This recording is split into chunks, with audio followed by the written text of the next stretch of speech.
Hello दोस्तों, सवाई माधोपुर जिला parts 2 में आपका स्वागत है। तो आज हम बात करेंगे सवाई माधोपुर के बारे में, कला एवं संस्कृति के बारे में। सबसे पहले बात करेंगे रणथंभौर का किला। देखो, इस किले का निर्माण चौहान राजा रणथंभौर ने करवाया था। यह एरण दुर्ग की श्रेणी में आता है। देखो, सबसे पहले लिखेंगे निर्माण। निर्माण करवाया था चौहान राजा रणथंभौर।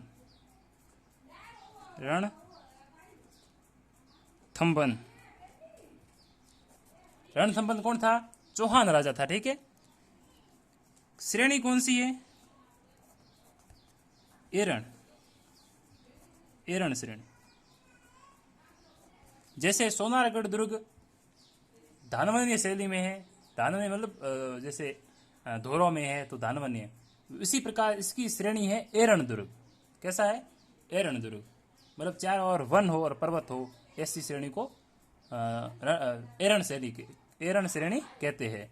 इसकी श्रेणी कौन सी है? एरण श्रेणी है। आगे बात करेंगे कि अबुल फजल का एक कोटेशन है रणथंभौर दुर्ग के बारे में। अबुल फजल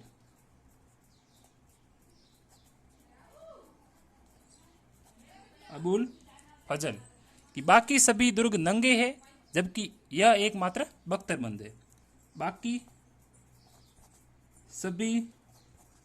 बाकी सभी दुर्ग नंगे हैं, जबकि यह बख्तरबंद है।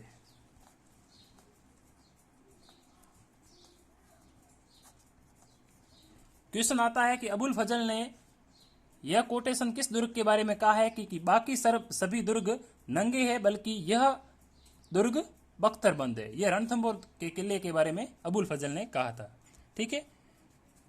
इस दुर्ग में बैठा राजा आक्रमणकारी को देख सकता है, लेकिन आक्रमणकारी राजा को नहीं देख सकता। यह भी इसकी विशेषता है कि आक्रमणकारी उस राजा को नहीं देख सकता, लेकिन राजा आक्रमणकारी को आराम से इस दुर्ग में बैठा हुआ देख सकता है। इसे दुर्गाधिराज दुर्ग भी कहते हैं। देखो,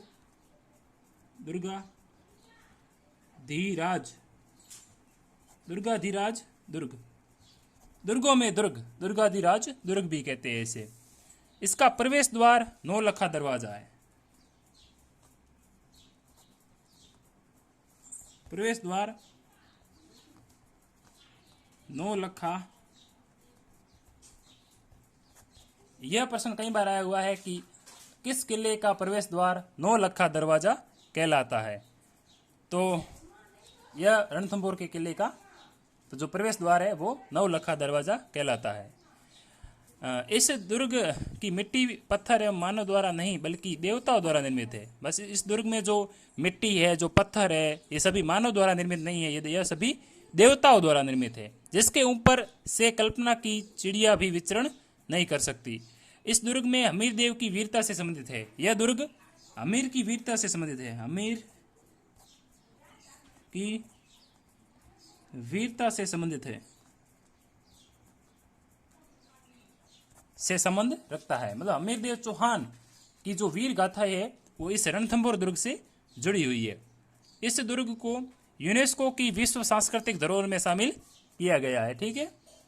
इस दुर्ग में दर्शनीय स्थल कौन कौन से हैं उसकी बात करेंगे। देखो, दर्शनीय स्थल रणथंभौर के किले में जो दर्शनीय स्थल है उसमें हम देखेंगे, पहला है त्रिनेत्र गणेश मंदिर। ये राजस्थान पुलिस कांस्टेबल में क्वेश्चन आया था कि त्रिनेत्र गणेश मंदिर दर्शनीय स्थल किस दुर्ग में है? तो रणथंभौर दुर्ग में है। जोगी महल कहाँ पर है? ये क्वेश्चन भी आया हुआ है। नौलखा दरवाजा किस दुर्ग का प्रवेश द्वार है? ये क्वेश्चन भी आया हुआ है, तो रणथंभौर दुर्ग का। पद्मला तालाब, बादल महल, फूल महल क्वेश्चन आ सकता है कि किस दुर्ग में है? पीर सदरुद्दीन की दरगाह, ये क्वेश्चन भी अगले एग्जाम में भी आ सकता है कि पीर सदरुद्दीन की दरगाह किस दुर्ग में है? तो रणथंभौर दुर्ग में है।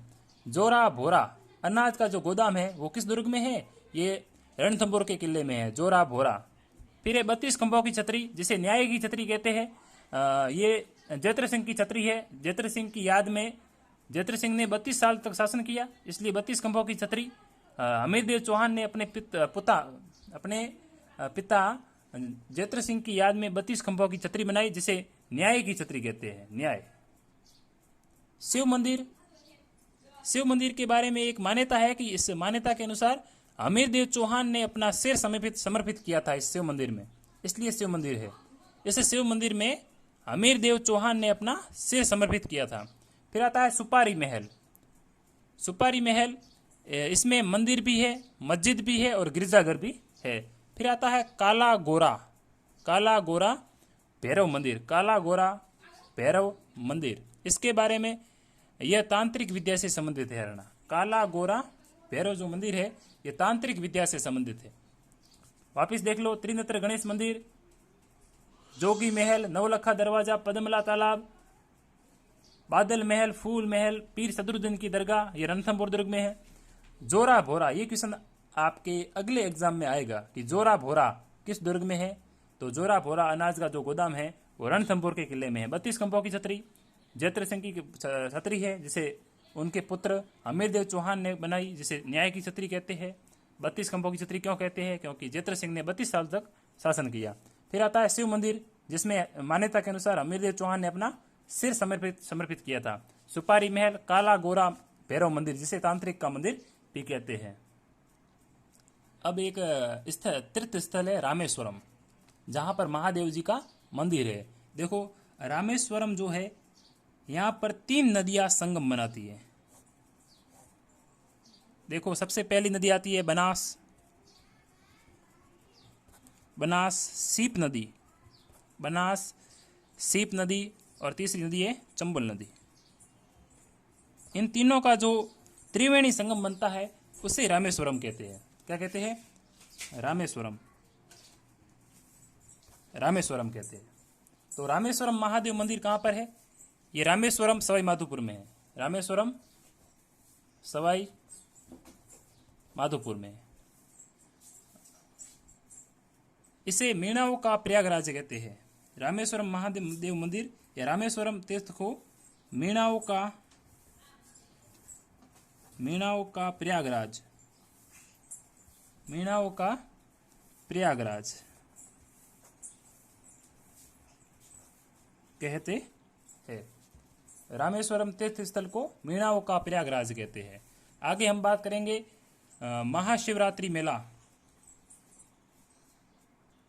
महाशिवरात्रि का मेला सिवाड़ सवाई माधोपुर में लगता है। यहाँ पर देश का अंतिम तथा 12वां ज्योतिर्लिंग स्थापित किया गया है। यार ना, देश का अंतिम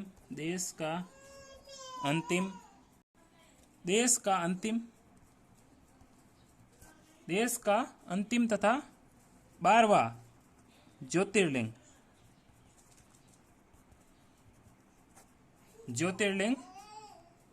स्थापित किया गया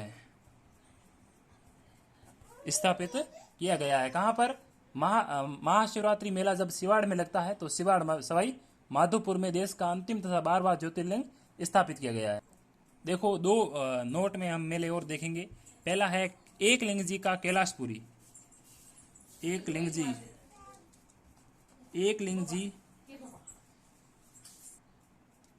जी का कैलाशपुरी मेला कहाँ पर पड़ता है? ये उदयपुर में पड़ता है, उदयपुर में। दूसरा मेला है सोरत का मेला। औरत नहीं, सोरत का मेला। सोरत का मेला भीलवाड़ा में बढ़ता है। ठीक है, आगे हम बात करेंगे तीर्थ स्थलों की। यहाँ पे क्या क्या है भीलवाड़ा में, देखो एक एक करके बात करेंगे। देखो तीर्थ स्थल की, पहला है चौथ माता का मेला। ये चौथ का बरवाड़ा सवाई माधोपुर में कहाँ पड़ता है? चौथ का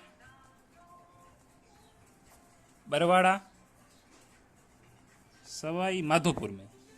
दूसरा है जगदीश मेला, यह केमरी सवाई माधोपुर में पड़ता है। केमरी सवाई माधोपुर में पड़ता है। कहाँ पर पड़ता है? जगदीश मेला कहाँ पर पड़ता है? केमरी सवाई माधोपुर में। फिर आता है हरामन मेला। ये हरामन मेला भी सवाई माधोपुर में। फिर आता है चमत्कार जी का मेला। ये आलनपुर सवाई माधोपुर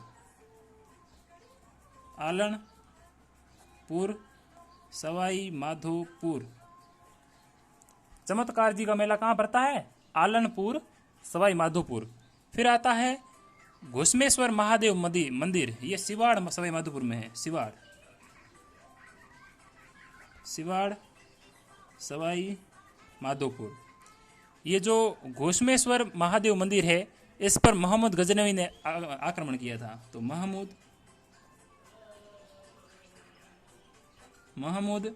गजनवी ने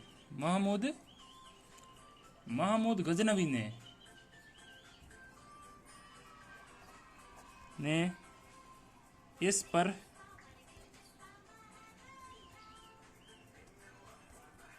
याद रखना कि घुसमेश्वर महादेव मंदिर सिवाड़ सवाई माधोपुर में है, जिस पर महमूद गजनवी ने इस पर आक्रमण किया था। ठीक है, पहले हमने बात की घुसमेश्वर महादेव मंदिर, यह है आपके सिवाड़ में। अभी बात करेंगे धुंधलेश्वर महादेव मंदिर, ये गंगापुर सवाई माधोपुर में। कहां पर है? गंगापुर सवाई माधोपुर। ये धुंधलेश्वर महादेव मंदिर और घुसमेश्वर महादेव मंदिर दोनों अलग है। घुसमेश्वर महादेव मंदिर सिवाड़ सवाई माधोपुर में और धुंधलेश्वर महादेव मंदिर गंगापुर सवाई माधोपुर में। अब बात करेंगे गोपीनाथ महादेव मंदिर, यह सवाई माधोपुर में है। सवाई माधोपुर में।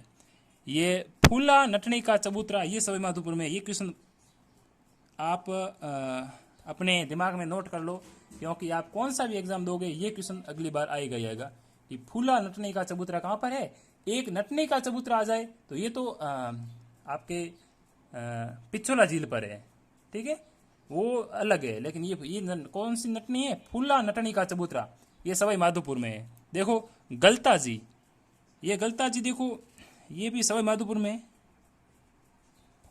लेकिन एक गलता जी जयपुर में भी है। ठीक है, जो सवाई माधोपुर में गलता जी है, इसकी स्थापना सवाई माधो सिंह ने की। किसने की? सवाई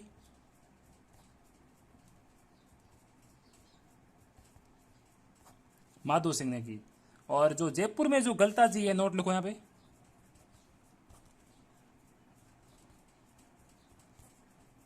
गलता जी जयपुर, इसे मंकी वैली कहते हैं। मंकी वैली यार ना। गलता जी सवाई माधोपुर में भी है और गलता जी जयपुर में भी है। और जो गलता जी सवाई माधोपुर में है, इसकी स्थापना सवाई माधो सिंह ने की। और गलता जी जयपुर में है, उसे मंकी वैली भी कहते हैं। ओके मित्रों, मिलते हैं अगली वीडियो में, तब तक के लिए धन्यवाद।